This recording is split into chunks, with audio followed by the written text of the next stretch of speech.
आइन बनता है, टूट जाता है, फिर आइन टूटता है, उसके बाद मुल्क टूटता है। जो मुल्क को तोड़ने वाले हैं, जो पाकिस्तान के आइन को तोड़ने वाले हैं, जो पार्लियामेंट को तोड़ने वाले हैं, जो आज अदलिया के साथ जो सलूक कर रहे हैं, जो पाकिस्तान के इदारों को तोड़ रहे हैं, जो पाकिस्तान की जड़ों को काट रहे हैं, मैं उनसे बात कर लूं, उनसे डील कर लूं, उनसे मैं सौदेबाजी करूं। कि जब मशरकी पाकिस्तान टूटा तो कौन पाकिस्तान का हुक्मरान था? फौजी टोला। उसने पाकिस्तान तोड़ा। क्या किसी ने आज तक कौम से माफी मांगी?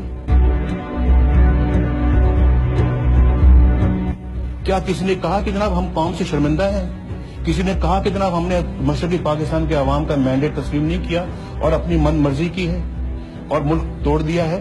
और मुल्क तोड़ने वाले देखें आप, सितम ज़रीफी ये है कि मुल्क तोड़ने वाले फौजी जर्नैल, उनकी लाशों को पाकिस्तान के झंडों में लपेट कर उनको दफनाया गया। ये पाकिस्तान के ठेकेदार हैं, ये हर मामले में कूद पड़ते हैं। इनका क्या काम है? ये अपने डोमेन में क्यों नहीं रहते? ये अपने दायरे में क्यों नहीं रहते जो आइन ने बताया कि इस दायरे में आप रहे हैं? ये क्यों हुकूमती इदारों के अंदर जो है ना वो आके कदम रखते हैं? क्यों वजीर आजम को, हुकूमतों को चलने नहीं देते? क्यों कारगिल का एक शोशा छोड़ते हैं? क्यों पाकिस्तान के एक जिसने एटमी प्रोग्राम की बुनियाद रखी उसको फांसी के तख्ते पर लटकाया, जिसने एटमी धमाके किए, पाकिस्तान को एटमी कुव्वत बनाया, उसको मुल्क बदर कर दिया, उसके खिलाफ उसको गिरफ्तार किया, उसको हथकड़ियां लगाई, उसको काल कोठरी में बंद किया। आप देखिए, आप ये भी कहें कि जनाब मेरी बहुत सारी जर्नैलों से नहीं बनती थी। मेरी क्यों नहीं बनती थी? क्योंकि मैं किसी फौजी चीफ ऑफ आर्मी स्टाफ को सुपर प्राइम मिनिस्टर बनने का रोल कबूल नहीं कर सकता कि वो अपने आप को पाकिस्तान का सुपर प्राइम मिनिस्टर समझे। चीफ ऑफ आर्मी स्टाफ को सुपर प्राइम मिनिस्टर बनने का रोल कबूल नहीं कर सकता कि वो अपने आप को पाकिस्तान का सुपर प्राइम मिनिस्टर समझे।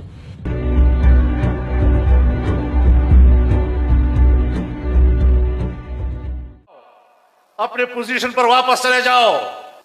क्यों धोखा किया आपने? क्यों बाहर का इशारा कबूल किया अपने मुल्क के अंदर? क्यों अपनी खुद मुख्तारी को बेचा?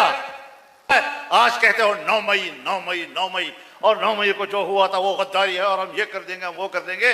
और खुदा के बंदे, तुम्हारी धांधली के नतीजे में जो मैंडेट सामने आया, अब 2 रास्ते हैं आपके लिए। या कह दो कि हमने धांधली की है, जिस तरह के हमारा दावा है आपके ऊपर, कह दो कि हमने धांधली की है। और अगर तुमने धांधली नहीं की तो फिर अवाम ने आपके 9 मई के बयानिए को दफन कर दिया, उसे मुस्तरद कर दिया। किस किस का रोना रोएं, किस किस का रोना रोएं। हमारी अदालतें भी, जहां हम इंसाफ की उम्मीद से उनकी खिदमत में हाजिर होते हैं, न हाजिर हों तब भी हम गुनाहगार, और हम हाजिर होते हैं तब भी 50 साल के बाद सुप्रीम कोर्ट मुझे कहती है कि वो 50 साल पहले जिस सुप्रीम कोर्ट ने जुल्फकार अली भुट्टो को फांसी की सजा दी थी वो गलत थी। जब आप अपने उस फैसले को, जिसमें आप मुल्क के एक वजीर आजम को लटका देते हैं और 50 साल के बाद कहते हैं कि हमसे तो गलती हुई थी। हम आईन की जुबान में बात कर रहे हैं। तुम आईन को कबूल कर लो, आईन के मुताबिक जिंदगी गुजारो, आईन के मुताबिक जनरल रहो, आईन के मुताबिक फौजी रहो। मैं सबसे ज्यादा आपका एहतराम करने वाला हूं। अगर मैं फौजी नहीं बन सकता, अगर मैं फौज की वर्दी नहीं पहन सकता, और मेरे लिए जायज नहीं है, मेरा आईन और कानून मुझे इसकी इजाजत नहीं देता, आप कौन होते हैं कि मेरा लिबास पहनकर सियासी मैदान में आकर सियासी किरदार अदा करो? दोस्त धमकी नहीं चलेगी। अगर आपका यह ख्याल है कि एक रौबदार किस्म का धमकियों भरा बयान देकर आप हमें खामोश कर लेंगे, हम आपको खामोश करने आए हैं, खुद बोलने के लिए निकले हैं। जमादा सुमर खबर जता सवार दले दावे खुप उर्दू के, लेकिन वेद पख्तो प लहजा के।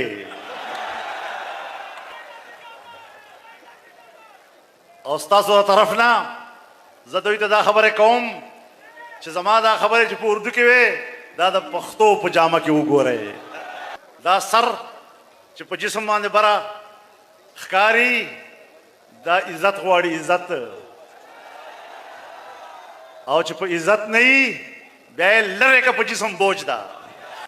तो याद रखो, धांधली की असम्बलियां ہمیں قبول نہیں ہیں، ہمیں سندھ میں بھی قبول نہیں، ہمیں بلوچستان میں بھی قبول نہیں، ہمیں پنجاب میں بھی قبول نہیں، ہمیں خیبر پختونخوا میں بھی قبول نہیں ہے۔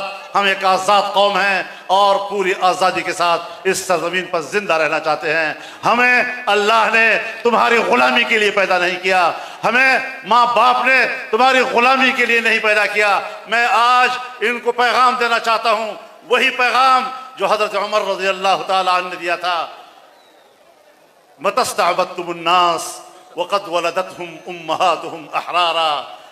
تم نے کب سے ان لوگوں کو اپنا غلام سمجھ لیا ہے جبکہ ان کی ماؤں نے تو ان کو آزاد جلا تھا۔ یہ حضرت عمر فاروق کے الفاظ تھے۔ ہم انہی تعلیمات کے پیروکار ہیں اور انشاءاللہ اسی جذبے کے ساتھ آگے بڑھیں گے۔